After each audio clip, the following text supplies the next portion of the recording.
The air comes in through the external nares, enters the nasal cavity, goes through the nasal, goes by the nasal conchae. We have 3 of them. You see them really well over here. You have the superior, the medium, and the inferior nasal conchae separated by the nasal meatus. We are then, I can go back and forth, but covering the nasopharynx area right here, and goes down into the oropharyngeal area, oropharynx, and then over here where the larynx is my laryngopharynx. The diaphragm is this muscle right here, is number 29, used for breathing. The nasal septum, you don't really see it, but it's the cartilage that will cover the left nostril from the right nostril. Continuing into the lungs.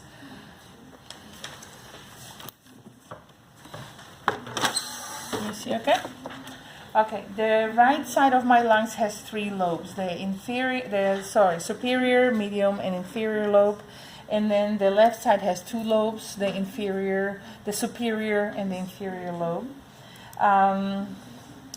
The respiratory tract is covered with hyaline cartilage. Hyaline cartilage is the main cell in the respiratory tract. The larynx is this area right here. I have my epiglottis, my glottis, and my true vocal cords on the bottom. The trachea is this area right here. The trachea consists of of cartilage that doesn't go all the way around, so it's C-shaped. It is not circular. The carina is the area where my trachea splits into the primary bronchi. So the first split is primary. The second split is where the primary splits again, so into the secondary. 21 would be secondary split. And the tertiary is where the secondary splits again, so 22 is the tertiary bronchi. Up into the alveoli. The alveoli has several key components, but one of them you need to know are the septal cells. The septal cells secrete surfactant, and the macrophages, which are important for our immune system. The 2 types of muscles between your ribs are the interior, and then right next to the exterior, intercostalis. Interior is forced inhalation, and intercostalis exterior is forced and quiet inhalation.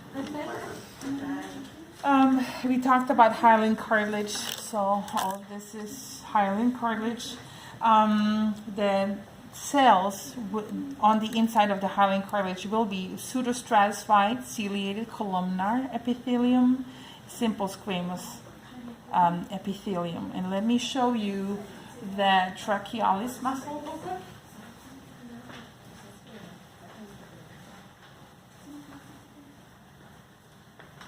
Okay, so this model is a great example of the trachealis muscle. It's the muscle that runs straight down. So again, this is your epiglottis, it has holes in it, yeah. Then the glottis, and then the vocal cords. This is the thyroid cartilage, the Adam's apple. And then the,